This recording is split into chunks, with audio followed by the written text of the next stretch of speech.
नमो तस्स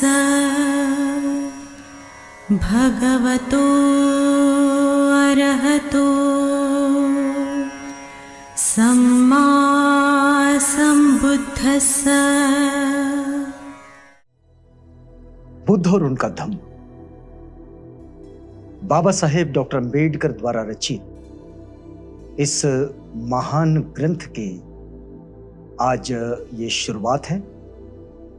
और इसके शुरुआत में हम आपको बताएं कि पिछली कड़ी में बाबा साहेब इस ग्रंथ की रचना क्यों करते हैं, ये बात हमने आपको बताई जो बाबा साहेब ने लिखी है।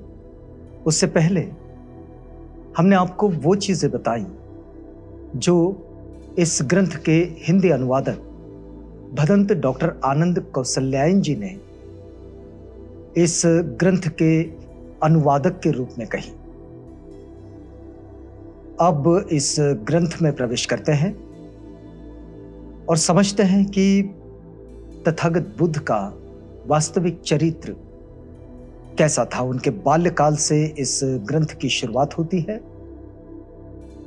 इस ग्रंथ की शुरुआत में ही बाबा साहेब लिखते हैं, नमो तस्स भगवतो अरहतो सम्मा संबुद्धस्स। और इसके बाद ये प्रथम कांड का पहला भाग शुरू होता है। इसका शीर्षक है कुल के सिद्धार्थ गौतम राजकुमार, इनके कुल की क्या व्यवस्था थी और इनका कुल कौन सा था। आइए आगे बढ़ते हैं। ये ईसा पूर्व 6ठी शताब्दी में उत्तर भारत सर्वप्रभुत्व संपन्न एक राज्य न था। अगर हम ईसा पूर्व 6ठी शताब्दी की बात करें तो उस वक्त उत्तर भारत जो है, आज जिस उत्तर भारत को हम देखते हैं, जिसमें बिहार, पश्चिम बंगाल और उत्तर पूर्वी राज्यों के साथ ये पूरा जो उत्तर भारत जो जुड़ता है, उत्तराखंड आज का भी, इन सब को लेकर अगर देखें तो ये कोई सर्वप्रभुत्व संपन्न एक राज्य नहीं था, बल्कि ये देश अनेक छोटे बड़े राज्यों में बंटा हुआ था। और इनमें से किसी किसी राज्य पर एक राजा का अधिकार था तो किसी किसी पर एक राजा का अधिकार नहीं था। मतलब हर कस्बे में, हर सूबे में अलग अलग लोगों का राज्य था और उसके राजा अलग अलग थे। जो राज्य किसी एक राजा के अधीन थे उनकी संख्या 16 थी और वो जो 16 जनपद थे उनके नाम थे अंग, मगध, काशी, कौशल, वज्जी। इसे कुछ ग्रंथों में बृज्जी भी कहा जाता है, जो बृज शब्द से आता है।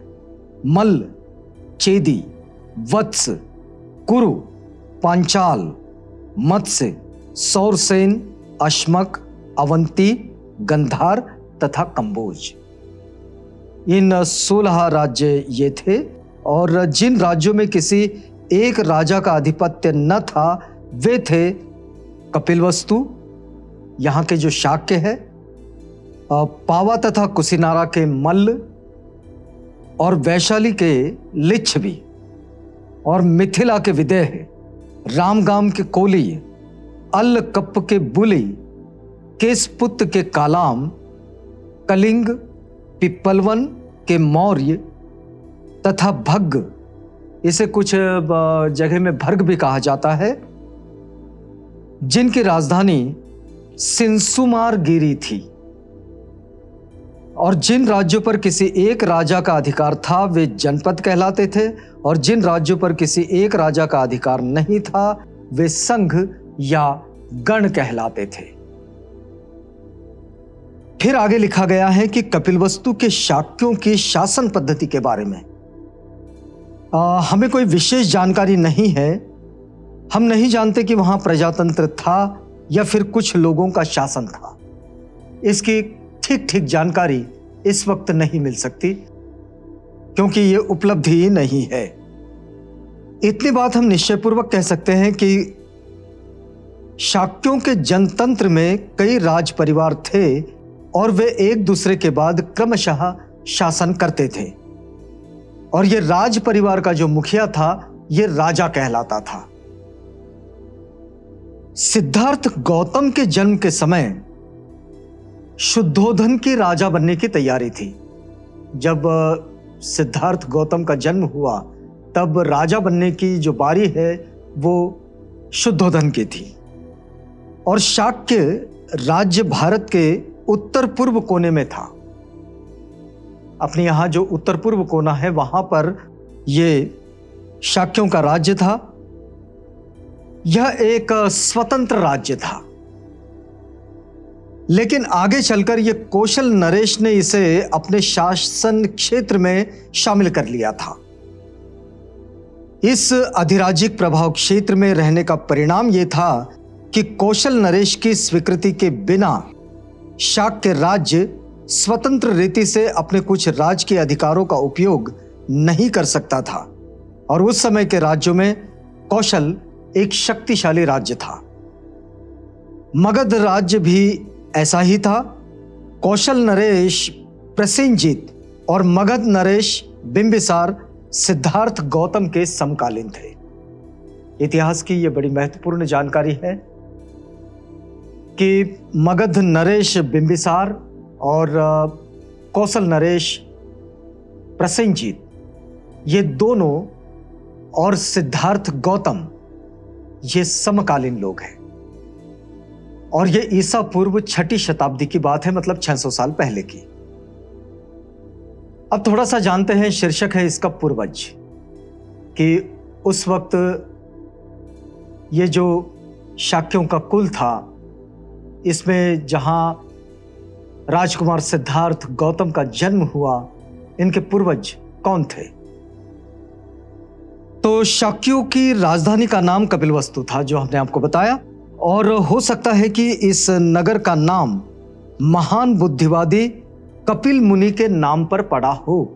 यह हो सकता है, यह अनुमान है, यह पक्का नहीं कहा जा सकता। कपिलवस्तु में जैसे नाम का एक शाक्य रहता था और यह सिंहहनु उसका पुत्र था, जैसे इनका बेटा सिंहहनु, और सिंहहनु का विवाह हुआ कच्छना से। उसके 5 पुत्र थे, शुद्धोधन, धौतोदन, शुक्लोदन, शाक्योदन तथा अमितोदन। ये 5 पुत्र और इनके अतिरिक्त सिंहहनु की 2 लड़कियां थी, एक अमिता और दूसरी प्रमिता। और इनके परिवार का जो गोत्र है, सिंहहनु जैसे इनके परिवार का जो गोत्र है वो था आदित्य। शुद्धोधन का विवाह, चूंकि हमारा जो केंद्र है वो राजकुमार सिद्धार्थ है, तो हम बाकी लोगों की जानकारी अभी आपको नहीं दे रहे हैं। वो बुधायनिस धम्मा में जिस क्रम में ये बात आती है उसी क्रम में हम आपको बता रहे हैं कि शुद्धोधन का विवाह महामाया से हुआ। उसके पिता का नाम अंजन था और मां का सुलक्षणा। तो इन्हें अंजन की ये जो पुत्री है महामाया, इनका विवाह हुआ सिंहहनु के बेटे शुद्धोधन के साथ। यह शुद्धोधन बड़ा योद्धा था। जब शुद्धोधन ने अपनी वीरता का परिचय दिया तो उसे एक और विवाह करने की अनुमति मिल गई और उसने महाप्रजापति को चुना। यह महाप्रजापति महामाया की बड़ी बहन, ये इस पुस्तक में लिखा है।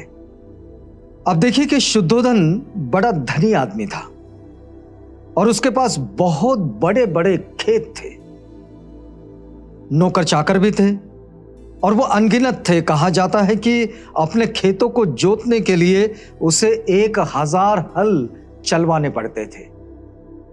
इतना बड़ा खेत कि जिस पर 1000 हल चलाकर खेती करनी पड़ती हो। वो बड़े ही अमन चैन की जिंदगी बसर करता था और उसके कई महल थे।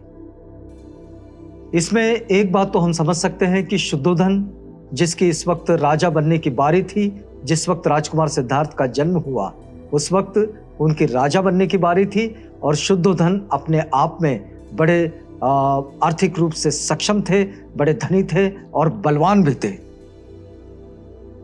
अब ये तीसरा शीर्षक आता है जन्म।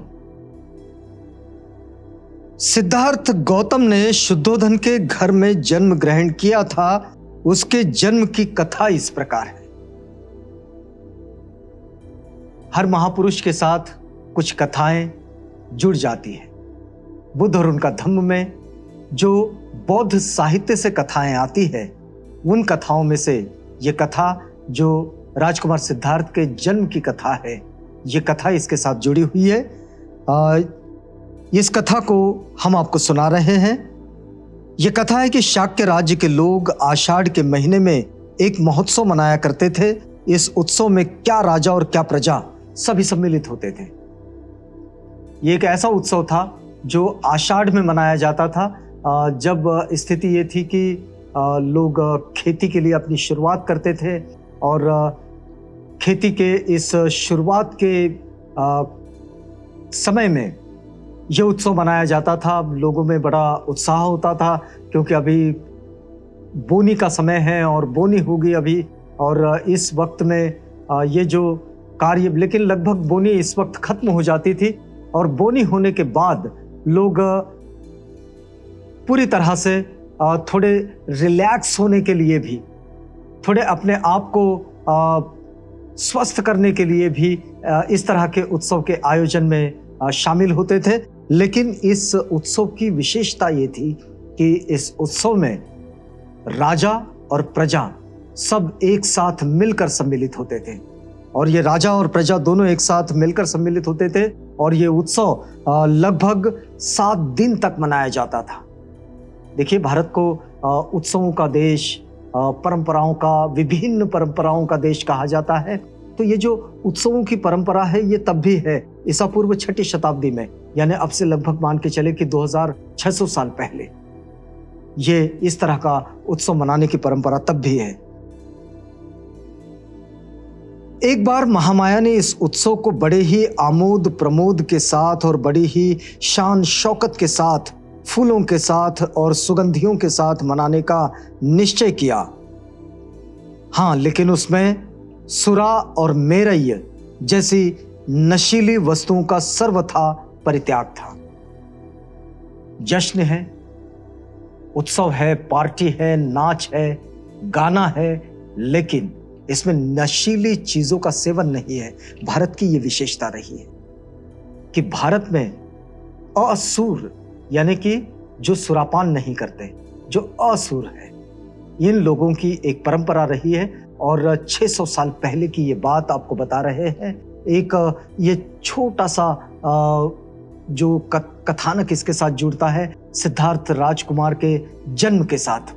इस कहानी को हम आगे बढ़ाएंगे बुद्ध और उनका धम्म से, लेकिन यहां रुकना होगा। तो आपको बता दें कि ये बुद्ध और उनका धम्म जो बाबा साहेब डॉक्टर अम्बेडकर द्वारा रचित एक महान ग्रंथ है, इस रचना संसार से हम आपको जोड़ेंगे अगली कड़ी में। यहां रुकते हैं।